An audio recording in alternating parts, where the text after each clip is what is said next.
નમસ્કાર મિત્રો, ગઈકાલે આપણે સાપેક્ષ વેગ તેમજ અચળ પ્રવેગી ગતિના સમીકરણો આધારિત એક્ઝામ્પલ જોયા હતા. હવે પાઠમાં આ જ ટોપિક પર આધારિત બીજા દાખલાઓ જોઈએ. તો સૌપ્રથમ વાત કરીએ સ્વાધ્યાય દાખલા નંબર 3.12, જેની રકમ આ પ્રમાણે છે. એક દડાને 90 મીટર ઊંચાઈ પરથી ફર્શ પર પડતો મૂકવામાં આવે છે. જો આની આકૃતિ વિચારીએ તો આપણે આ રીતે દોરી શકીએ કે ધારો કે આ ફર્શ છે અને આ ફર્શ પર એક દડાને પડતો મૂકવામાં આવે છે. તો દડાને મુક્ત પતન કરવામાં આવે છે, છોડી દેવામાં આવે છે. 90 મીટરની ઊંચાઈ આપેલી છે, તો દડાને જે ઊંચાઈ પરથી મુક્ત પતન કરવામાં આવે છે તેની ઊંચાઈ છે 90 મીટર. આ 90 મીટર પરથી દડાને મુક્ત પતન કરવામાં આવે છે.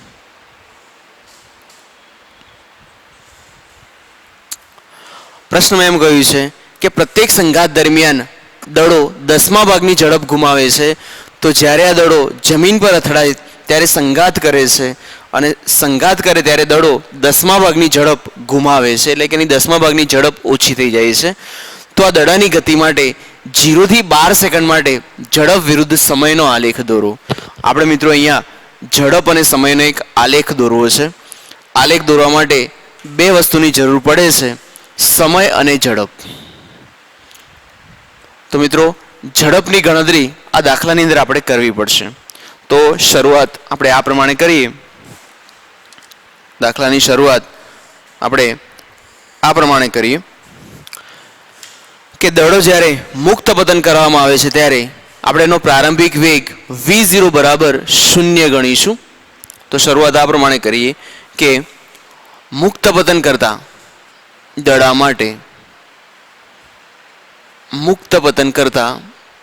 માટે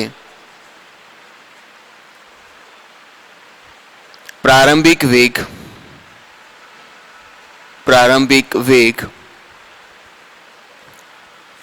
v0 બરાબર 0 છે. ઝડપ અથવા વેગ, તો શરૂઆતમાં એની ઝડપ અથવા વેગ આપણે 0 ગણીએ. ઊંચાઈ આપણને 90 મીટર આપેલી છે, તો દડાની પ્રારંભિક ઊંચાઈ બરાબર જેને આપણે h વડે દર્શાવીએ, h બરાબર 90 મીટર.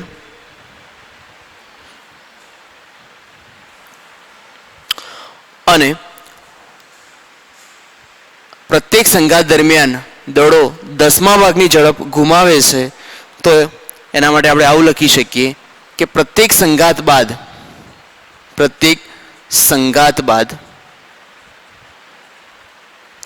દડાની ઝડપ.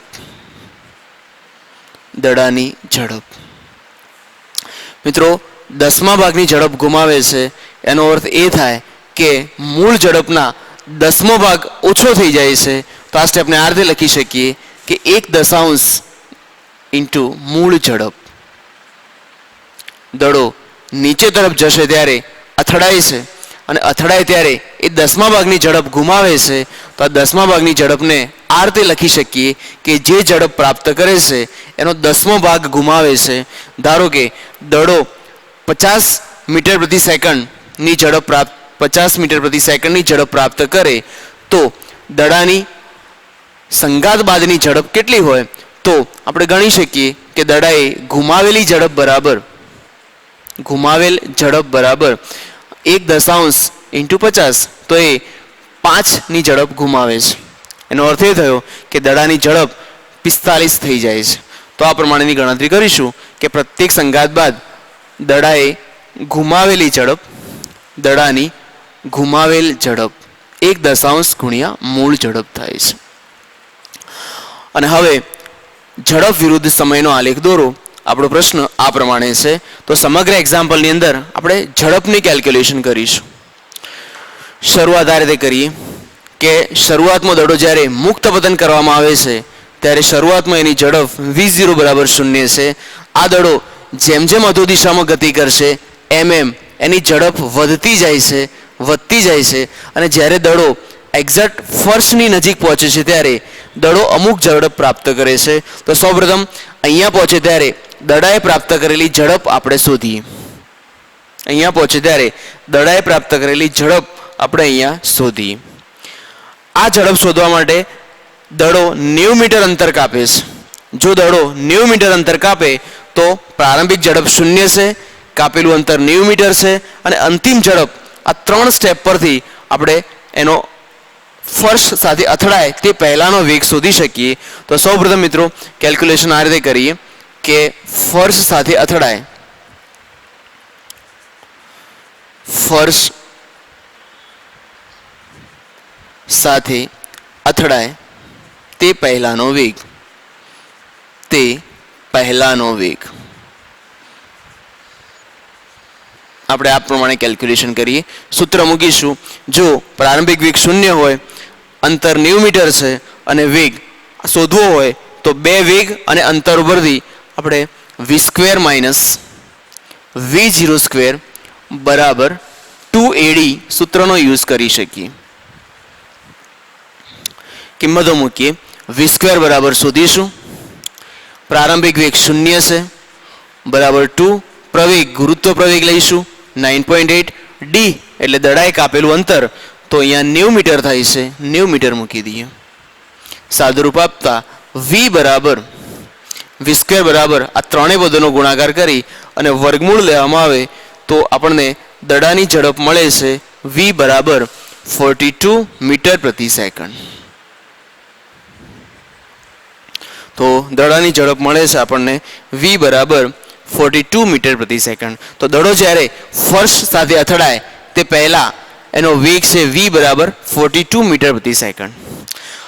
હવે પ્રત્યેક સંઘાત બાદ એને ગુમાવેલી ઝડપ કેટલી છે તો દડાએ પ્રાપ્ત કરેલી ઝડપ 42 છે. તો લખીએ હવે સંઘાત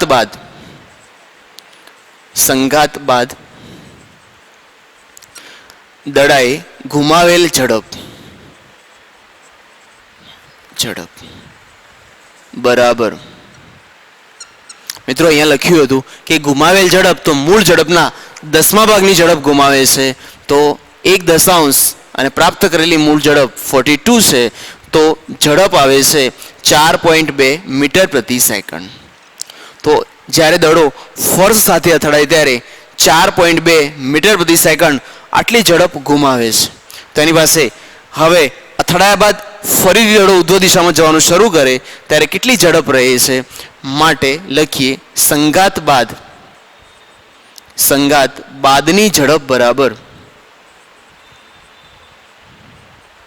તો 42 ઝડપ છે એમાંથી 4.2 મીટર પ્રતિ સેકન્ડ ઝડપ બાદ કરતા જવાબ મળે છે 37.8 મીટર પ્રતિ સેકન્ડ.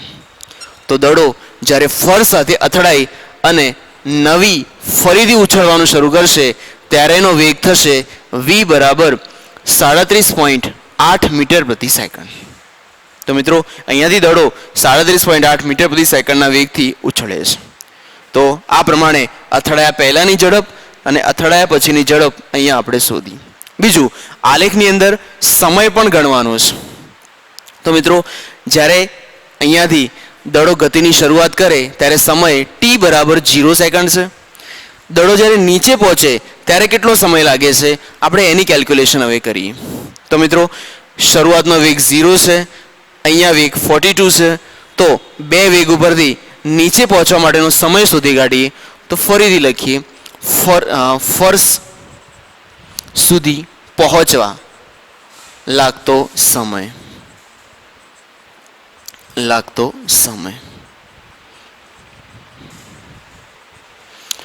સૂત્ર મૂકીશું v બરાબર v0 પ્લસ 80. દડાનો અહીંયા પહોંચે ત્યારે વેગ થાય છે 42, પ્રારંભિક વેગ 0, a બરાબર 9.8 ઇન્ટુ t, અને સૂત્રમાંથી t ને કરતા બનાવીએ તો આપણને જવાબ મળે છે 4.28 સેકન્ડ. t બરાબર 4.28 સેકન્ડ. તો મિત્રો દડાને નીચે પહોંચવા માટે 4.28 સેકન્ડ લાગે છે. તો જ્યારે દડો નીચે પહોંચે ત્યારે 4.28 સેકન્ડનો એને ટાઈમ લાગશે. ઓકે, આપણે અહીંયા ગણતરી 12 સેકન્ડ સુધીની કરવી છે. તો 4.28 સેકન્ડમાં દડો 90 મીટરની ઊંચાઈથી ફર્સ્ટ સુધી પહોંચે છે. હવે દડો અથડાયા બાદ ઝડપ ગુમાવે છે અને 37.8ની ઝડપથી ફરીથી ઉછળે છે. તો આગળ મિત્રો આ રીતે નોંધ કરીએ કે હવે દડો 37.8 મીટર પ્રતિ સેકન્ડની ઝડપથી ઉધ્વ દિશામાં ઉછળે છે.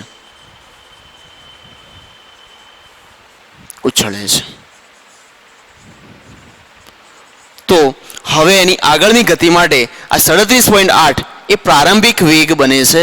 તો એને v0 વડે દર્શાવીએ. માટે હવે પછીની ઝડપ માટે v0 બરાબર 37.8 મીટર પ્રતિ સેકન્ડ થશે. તો દડો જ્યારે ઉછળે ત્યારે એનો વેગ 37.8 મીટર પ્રતિ સેકન્ડ મળે છે. મિત્રો આ દડો હવે અહીંથી ઉછળે છે ત્યારે ફરીથી એનો વેગ ઘટે છે અને આપણે જાણીએ છીએ કે દડો મહત્તમ ઊંચાઈ પર પહોંચે ત્યારે ફરીથી એનો વેગ શૂન્ય થાય છે. તો આ દડો આ પ્રમાણે ઉધ્વ દિશામાં જશે. ઉધ્વ દિશામાં જઈ અને અમુક ઊંચાઈ સુધી પહોંચે છે ત્યારે ફરીથી એનો વેગ v બરાબર શૂન્ય થાય છે. દડો જેમ જેમ ઉપર જાય એમ એમ એનો વેગ ઘટતો જાય છે. તો 37.8ની વેગ સાથે દડો ઉછળે છે અને મહત્તમ ઊંચાઈ પર પહોંચે ત્યારે તેનો વેગ શૂન્ય થાય છે. તો આગળ 37.8 મીટર પ્રતિ સેકન્ડના વેગથી ઉછળતા દડાનો મહત્તમ ઊંચાઈએ વેગ શૂન્ય થાય છે.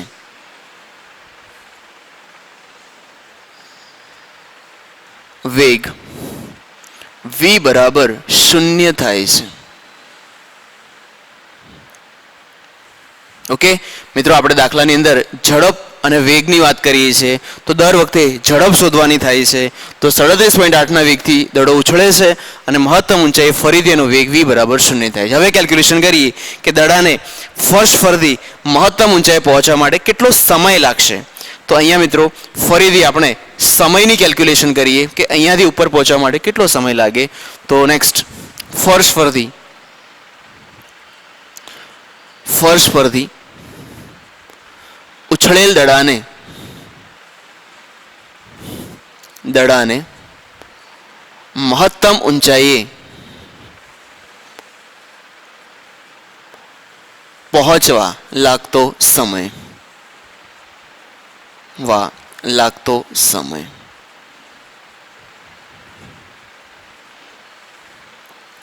તો v બરાબર v0 પ્લસ 80 આ સૂત્ર યુઝ કરીએ. એનો અંતિમ વેગ મહત્તમ ઊંચાઈ શૂન્ય થશે. એનો શરૂઆતનો વેગ 37.8 મીટર પ્રતિ સેકન્ડ છે. પ્રવેગ ગુરુત્વ પ્રવેગ આવે 9.8 ઇન્ટુ ટી. મિત્રો આપણે ભણ્યા હતા કે દડો નીચેથી ઉધ્વ દિશામાં ઉછળે તો પ્રવેગ ઉધ્વ દિશાનો પ્રવેગ ઋણ ગણાય છે. અહીંયા આપણે ઋણ કરીશું અને હવે સૂત્રમાંથી ટીને કરતા બનાવીએ તો ટી બરાબર જવાબ મળશે t બરાબર 3.86 સેકન્ડ. t બરાબર 3.86 સેકન્ડ. તો મિત્રો અહીંયાથી ઉછળેલો દડો મહત્તમ ઊંચાઈ પહોંચે ત્યારે સમય લાગે છે t બરાબર 3.86 સેકન્ડ. ઓકે, હવે શરૂઆતથી વિચારીએ તો 3.86 સેકન્ડ 4.28 સેકન્ડ ફર્સ્ટ સુધી પહોંચવા માટે અને 3.86 સેકન્ડ ઉધ્વ દિશામાં જવા માટે લાગશે. તો લખીએ ફર્સ્ટ સુધી પહોંચવા લાગતો કુલ સમય. ફર્સ્ટ સુધી પહોંચવા લાગતો કુલ સમય બરાબર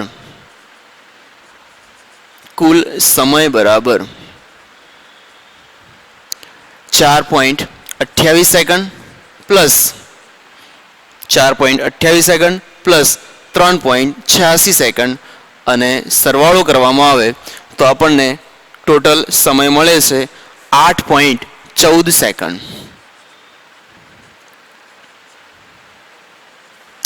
મિત્રો એક્ઝામ્પલની અંદર 12 સેકન્ડ સુધી ઝડપ શોધવાની છે.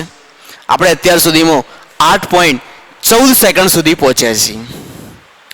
હવે બાકી જે સમય વધે છે એની કેલ્ક્યુલેશન વિચારીએ કે બાકી 12 સેકન્ડ સુધી આપણે એક્ઝામ્પલમાં જવું છે. તો મિત્રો અત્યાર સુધી આટલે પહોંચ્યા કે મહત્તમ ઊંચાઈથી ફેંકેલો દડો ફર્શ સુધી પહોંચે, ફર્શ પરથી એ દડો ઉધ્વ દિશામાં જાય છે, અહીંયા એનો વેગ 0 બને છે.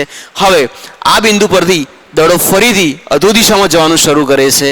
એ વખતે એનો પ્રારંભિક વેગ ફરીથી v બરાબર 0 ગણાશે અને દડો નીચે તરફ જાય છે. આ દડો ફરીથી ગતિ કરતાં કરતાં ફર્શ સુધી પહોંચે છે. ફરીથી ગતિ કરતાં કરતાં ફર્શ સુધી પહોંચે છે.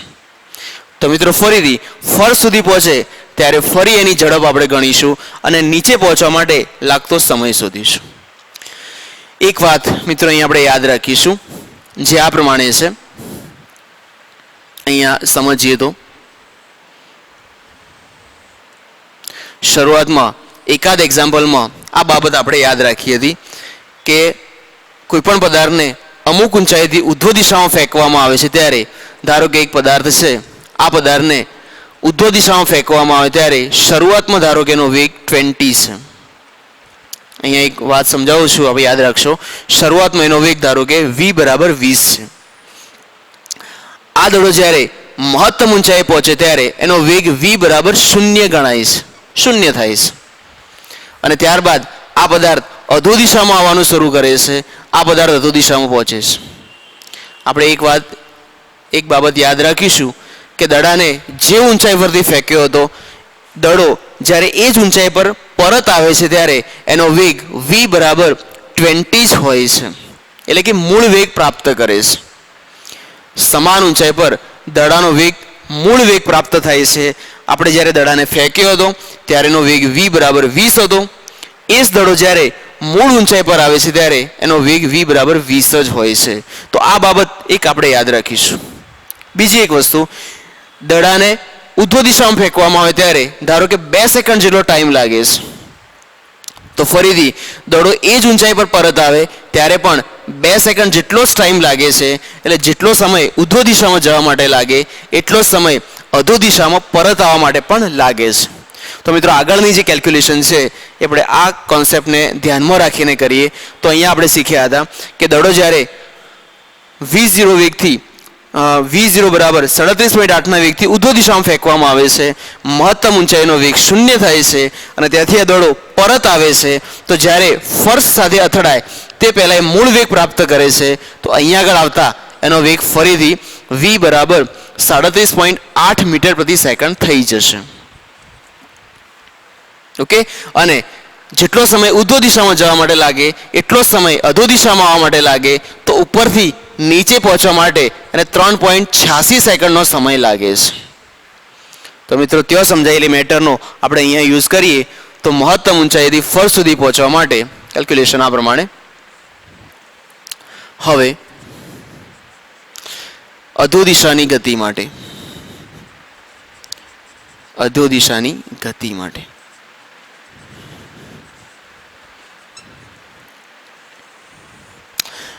મિત્રો ઉપર કેલ્ક્યુલેશન કરી હતી કે ફર્શ પરથી ઉછાળેલા દડાને મહત્તમ ઊંચાઈ પહોંચવા માટે લાગતો સમય 3.86 સેકન્ડ છે. તો અહીંયા સમય હતો 3.86 સેકન્ડ. તો એટલો સમય નીચે આવવા માટે લાગશે એટલે કે 3.86 સેકન્ડ જ લાગશે. તો અહીંયા લખી શકીએ કે અધો દિશાની ગતિ માટે દડો ફર્શ સુધી પહોંચે ત્યારે લાગતો સમય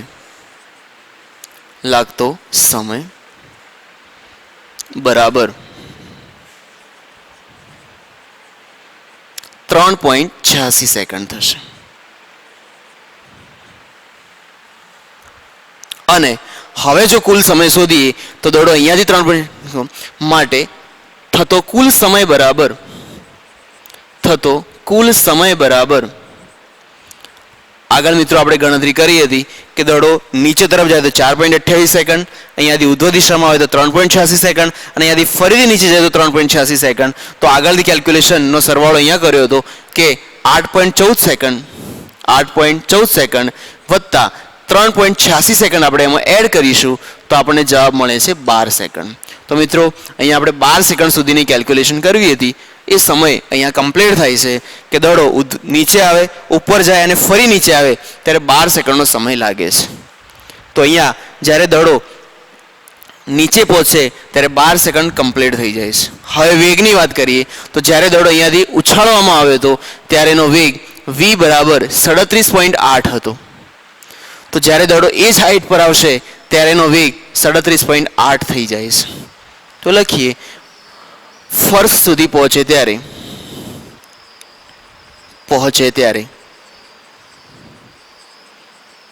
દડાનો વેગ v બરાબર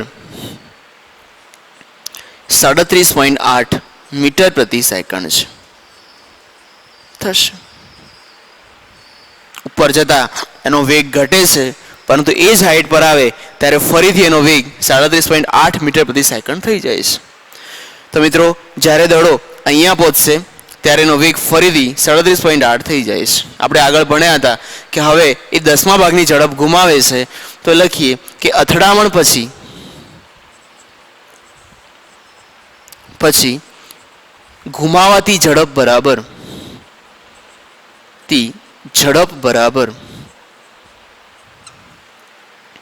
1 મૂળ ઝડપ એટલે કે 37.8. તો આન્સર મળશે 3.78 મીટર પ્રતિ સેકન્ડ. તો દડાની માટે અથડામણ પછીની ઝડપ બરાબર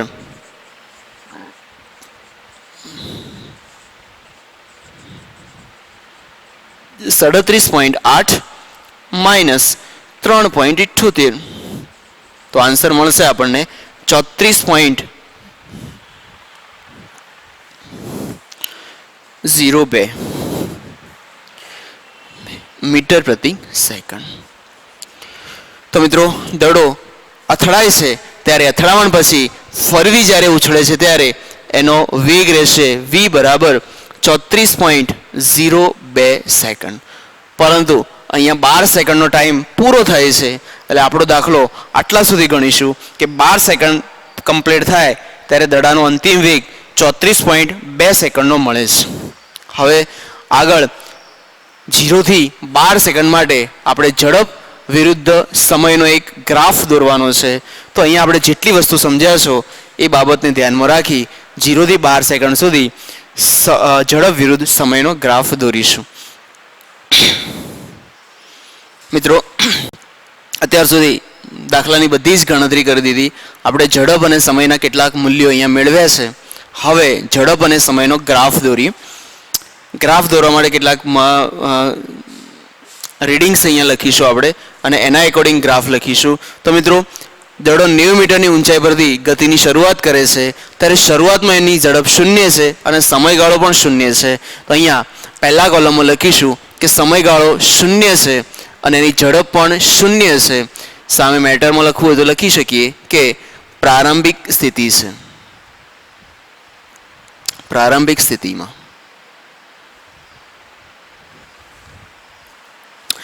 હવે મિત્રો મહત્તમ ઊંચાઈથી 90 મીટરની ઊંચાઈથી દડાને જ્યારે મુક્ત પતન કરવામાં આવે છે ત્યારે દડો ફોર્સ સાથે અથડાય છે ત્યારે એને પ્રાપ્ત કરેલ ઝડપ 42 છે. તો દડો અહીંયા 42ની ઝડપ પ્રાપ્ત કરે છે. આ ઝડપ ફર્શ સાથે અથડાય તે પહેલાની છે. તો અહીંયા નોટ કરીશું ફર્શ પર અથડાય તે પહેલા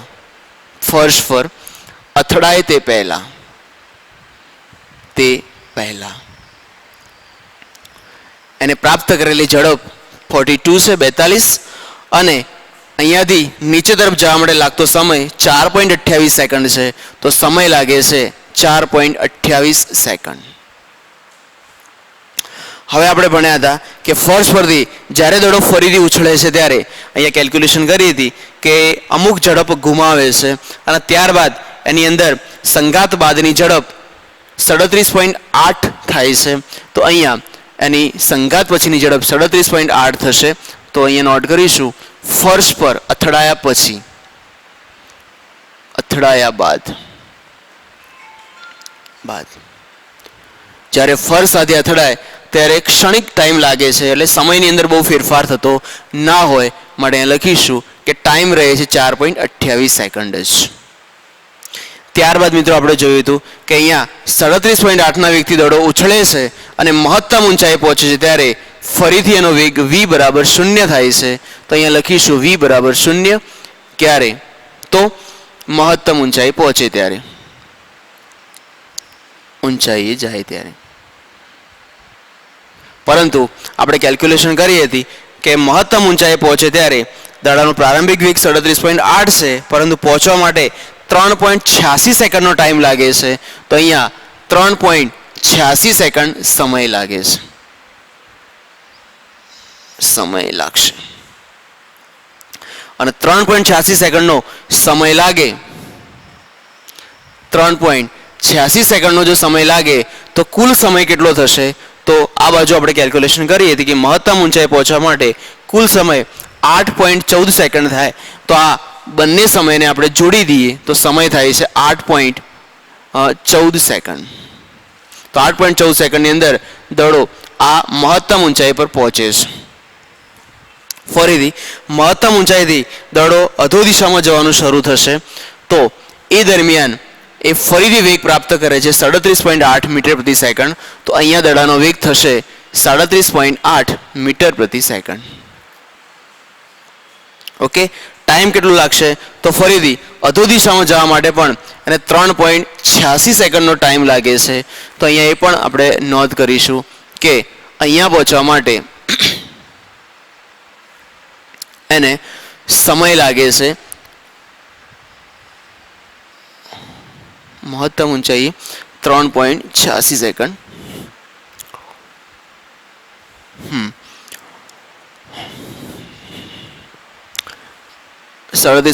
ફર્શ પર અથડાય તે પહેલા, અથડાય તે પહેલા. ઓકે, તો મહત્તમ ઊંચાઈથી નીચે આવવા માટે પણ 3.86 સેકન્ડનો સમય લાગે. તો અહીંયા આપણે નોટ કરીશું કે 3.86 સેકન્ડનો સમય ફરીથી એને લાગે છે. અને 3.86 સેકન્ડનો ટાઈમ લાગે તો અહીંયા કુલ સમય થઈ જાય છે 12 સેકન્ડ. કુલ સમય મળે છે 12 સેકન્ડ જેટલો. અને અથડાયા બાદ ફરીથી એ 10% ઝડપ ગુમાવે છે ત્યારે નવી ઝડપ 34.02 મળે છે. તો અહીંયા લખીશું 34.02 સેકન્ડ આ ફર્શ પર અથડાયા બાદની ઝડપ છે, પર અથડાયા બાદની ઝડપ. ટોટલ સમય રહેશે 12 સેકન્ડ પ્રમાણે. તો મિત્રો આ પ્રમાણેના બધા જ અહીંયા મૂલ્યો મળે છે. અને હવે આપણે આ મૂલ્યોનો યુઝ કરી અને ગ્રાફ દોરીશું. જે ગ્રાફ અહીંયા આપણે દોરીશું એ ગ્રાફ ઝડપ અને સમય માટેનો એક યોગ્ય ગ્રાફ અહીંયા આપણે તૈયાર કરીએ. મિત્રો સમય પરથી જોઈ શકીએ કે 0, 4.28, 8.14 અને 12 સેકન્ડ આવા 3 સમયના ગાળા મળે છે. તો સમયના ગાળાને આપણે આ પ્રમાણે ડિવાઈડ કરી દઈએ કે શરૂઆતમાં અહીંયા 0 આવશે, ત્યારબાદ 4, 8 અને 12 એ પ્રમાણે 3 ટુકડા કરી દઈએ. 4 સેકન્ડ, 8 સેકન્ડ અને 12 સેકન્ડ. જ્યારે ઝડપની અંદર જોઈએ તો 0 છે, 37 છે, 34 છે અને 42 છે. તો આ પ્રમાણેના આંકડા હોય તો ગ્રાફને અહીંયાથી થોડો સહેજ કટ કરી દઈએ અને ત્યારબાદ જે મૂલ્યો આપેલા છે એ જ લખી દઈએ. જેમ કે અહીંયા લખીશું 34,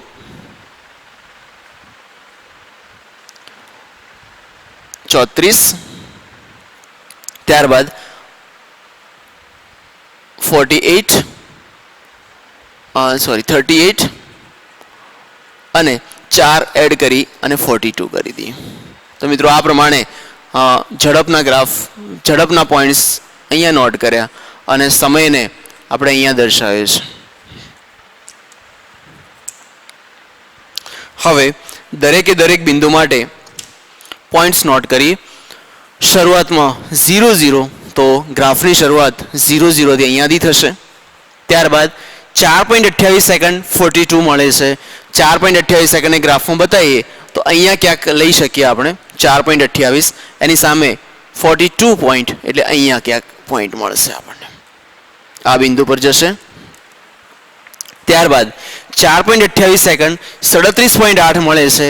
37.8 એટલે 38 કરતાં સહેજ નીચે તરફ બતાવીએ, જ્યારે સમય એ જ રહે છે 4.28 સેકન્ડ 37.8 અહીંયા ક્યાંક આવશે. ગ્રાફના 3 પોઈન્ટ્સને કનેક્ટ કરી દઈએ, જોડી દઈએ તો આ રીતે ગ્રાફ થશે.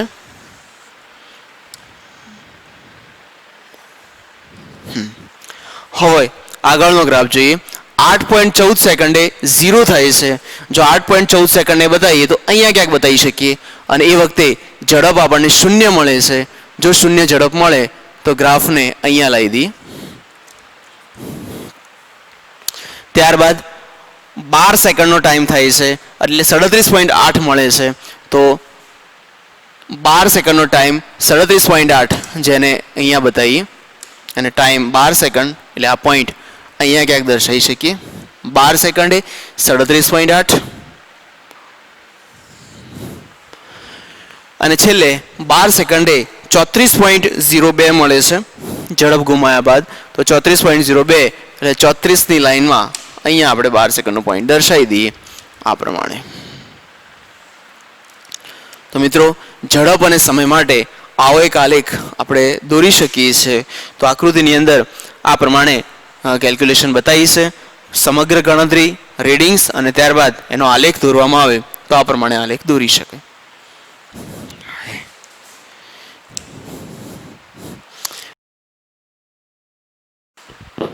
મિત્રો, બીજા એક એક્ઝામ્પલની વાત કરીએ.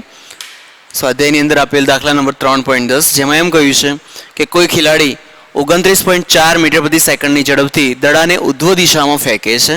તો આ પ્રમાણે કહેલું છે કે કોઈ ખેલાડી દડાને ઉધ્વ દિશામાં ફેંકે છે ત્યારે એનો વેગ છે v0 બરાબર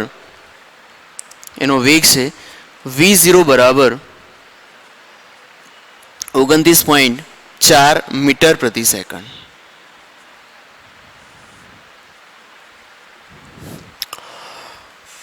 પહેલો પ્રશ્ન, દડાની ઉધ્વ દિશાની ગતિ દરમિયાન પ્રવેગની દિશા કઈ હશે? તો મિત્રો, આ દડો ઉધ્વ દિશા તરફ ગતિ કરે છે, અને ઉધ્વ દિશામાં ગતિ કરે તો એના પ્રવેગની દિશા આપણે અહીંયા શોધવી છે.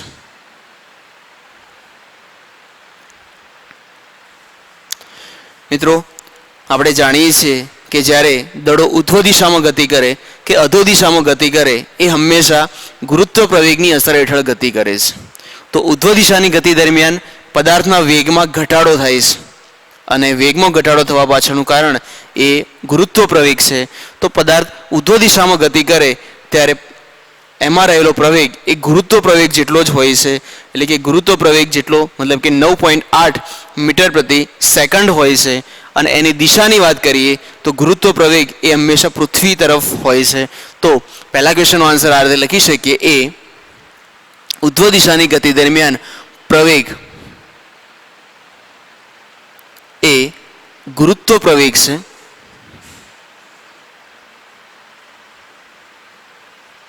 અને જેની દિશા હંમેશા શિરોલંબ પૃથ્વી તરફ હોય છે. પૃથ્વી તરફ હોય છે.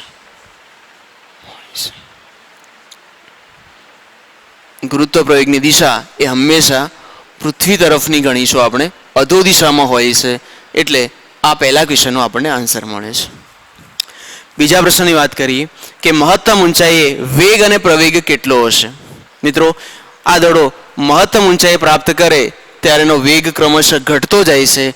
એટલે મહત્તમ ઊંચાઈ પહોંચે ત્યારે આપણે લખી શકીએ કે એનો વેગ v બરાબર 0 થાય છે.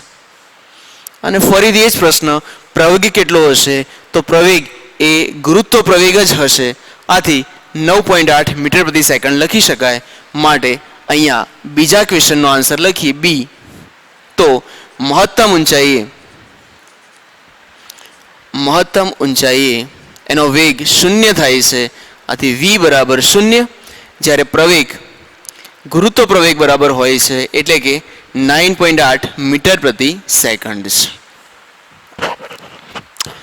ત્રીજા ક્વેશ્ચનની વાત કરીએ, મહત્તમ ઊંચાઈવાળા બિંદુને x બરાબર 0 અને t બરાબર 0 ગણીએ, શિરોલંબ નીચે તરફની દિશાને ધન x ગણવામાં આવે, તો ઉધ્વ દિશા અને અધો દિશાની ગતિ માટે અહીંયા સ્થાન વેગ અને પ્રવેગના ચિહ્ન જણાવો. આપણને આ રીતે એક ક્વેશ્ચન પૂછેલો છે મિત્રો. અહીંયા એક ટેબલ આ રીતે બતાવીએ ક્વેશ્ચન સી ની અંદર, જેની અંદર સ્થાન વેગ અને પ્રવેગના ચિહ્ન જણાવવા છે. તો આ પ્રમાણે લખીશું: સ્થાન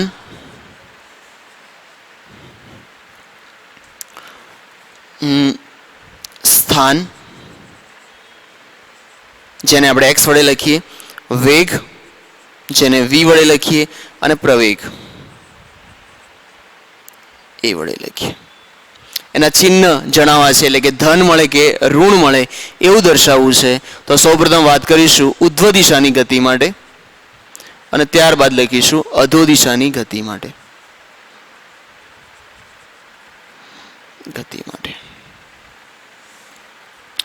એના જે ચિહ્ન આવે એની કોલમની અંદર આપણે નોંધ કરીશું. મિત્રો અહીંયા આ વસ્તુ આ પ્રમાણે સમજીએ કે મહત્તમ ઊંચાઈવાળા બિંદુને x બરાબર 0 ગણીએ, t બરાબર 0 લેવાનું અને શિરોલંબ નીચે તરફની દિશાને ધન ગણીશું. આ વસ્તુની સમજ આપણે અહીંયા મેળવીએ તો આ રીતે થશે કે જ્યારે દડાને ઉધ્વ દિશામાં ઉછાળવામાં આવે છે ત્યારે દડો આ પ્રમાણે મહત્તમ ઊંચાઈએ જાય છે. રકમમાં એમ કહ્યું છે કે મહત્તમ ઊંચાઈવાળા બિંદુને x બરાબર 0 ગણીએ, મહત્તમ ઊંચાઈવાળા બિંદુને x બરાબર 0 ગણીએ,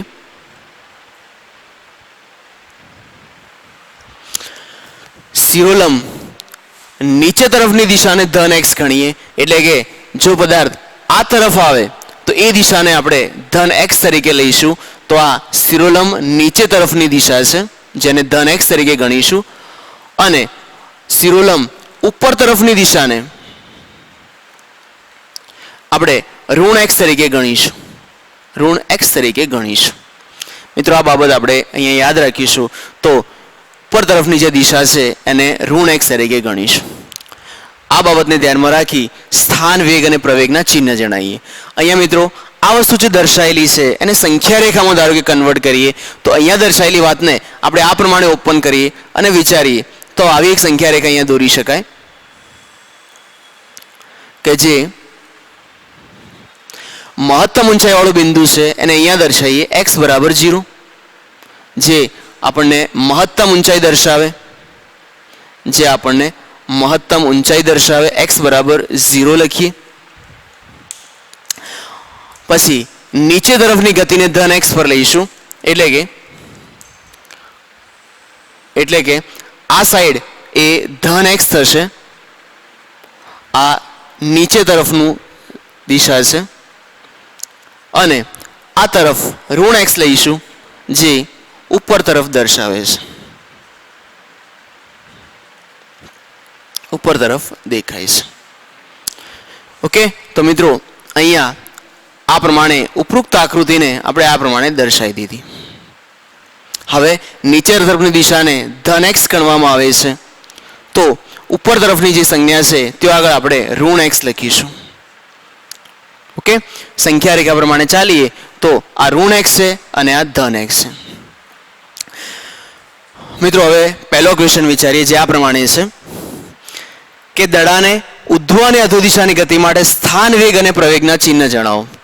જો દડાને ઉધ્વ દિશામાં ઉછાળવામાં આવે, છે, દડાને મિત્રો ઉધ્વ દિશામાં ઉછાળવામાં આવે છે તો એ x બરાબર 0 તરફ ગતિ કરે છે.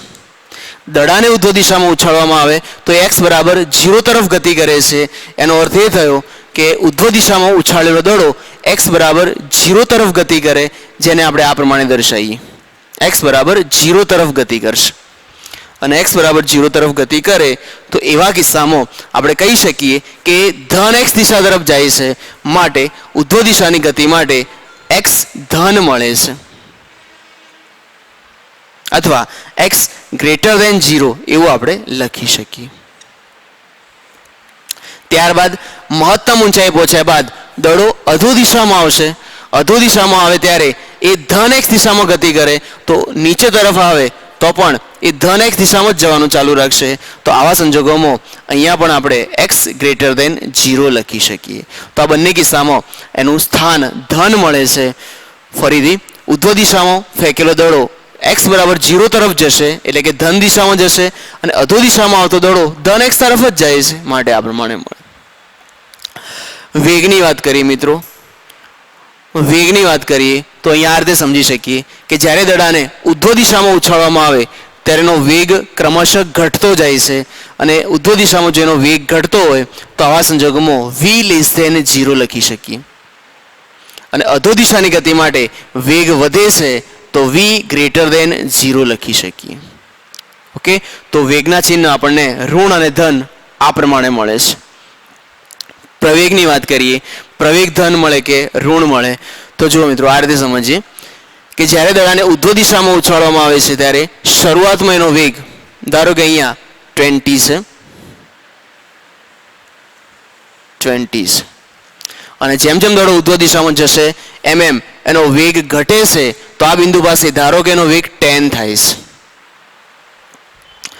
ઉધ્વ દિશા માટે વેગ હંમેશા ઋણ લેવામાં આવે છે તો આ વેગને આપણે માઇનસમાં દર્શાવીએ, -20 -10.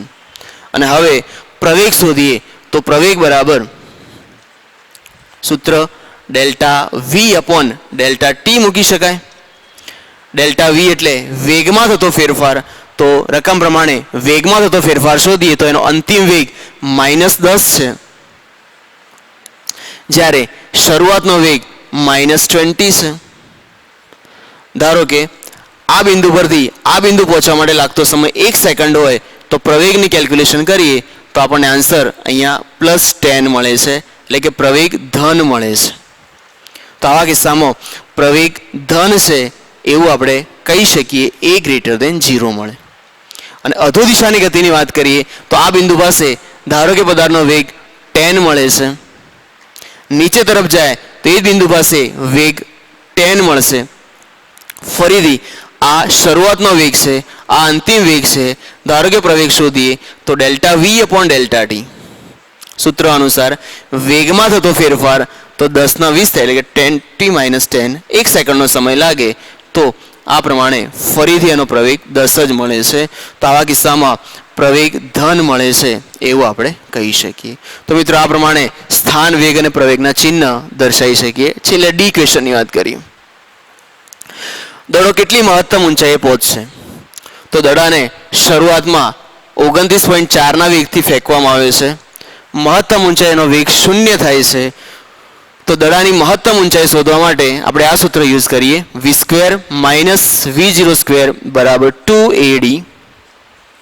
અંતિમ વેગ 0² -29.4 નો વર્ગ બરાબર 2, a બરાબર 9.a અને d બરાબર મહત્તમ ઊંચાઈને h વડે દર્શાવી. કેલ્ક્યુલેશન કરી અને સાદુરૂપ આપવામાં આવે તો h ને કરતા બનાવતા h બરાબર આન્સર મળે છે 44.1 મીટર. તો એ આટલી મહત્તમ ઊંચાઈ પ્રાપ્ત કરે છે. બીજો પ્રશ્ન, કેટલા સમય બાદ એના હાથમાં પાછો આવશે? તો આપણે કહ્યું હતું મિત્રો કે દડાને જેટલો સમય ઉધ્વ દિશામાં જવા લાગે છે એટલો સમય અધો દિશામાં આવવા માટે લાગે છે. માટે ઉધ્વ દિશામાં જવા લાગતો સમય સૂત્ર મૂકીએ, v બરાબર v0 + at. મહત્તમ ઊંચાઈનો વેગ 0 થાય છે તો 0 બરાબર 29.4 પ્લસ -9.8 ઇન્ટુ ટી. સમયની ગણતરી કરો તો જવાબ t બરાબર 3 સેકન્ડ મળશે. તો દડો અહીંયાથી મહત્તમ ઊંચાઈ પહોંચવા માટે 3 સેકન્ડનો સમય લાગે અને મહત્તમ ઊંચાઈ પરથી એ જ ઊંચાઈ પર આવવા માટે ફરી 3 સેકન્ડનો સમય લાગે. તો લખી શકીએ કે હવે ફરી દડો વ્યક્તિના હાથમાં આવે ત્યારે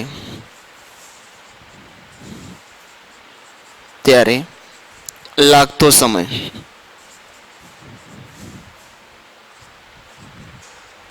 કુલ સમય બરાબર જેટલો સમય ઉધ્વ દિશામાં જવા લાગે એટલો સમય અધો દિશામાં આવવા લાગે માટે 3 સેકન્ડ પ્લસ 3 સેકન્ડ તો જવાબ મળે છે 6 સેકન્ડ. તો આ પ્રમાણે આ એક્ઝામ્પલ અહીંયા સોલ્વ કરી શકાય છે.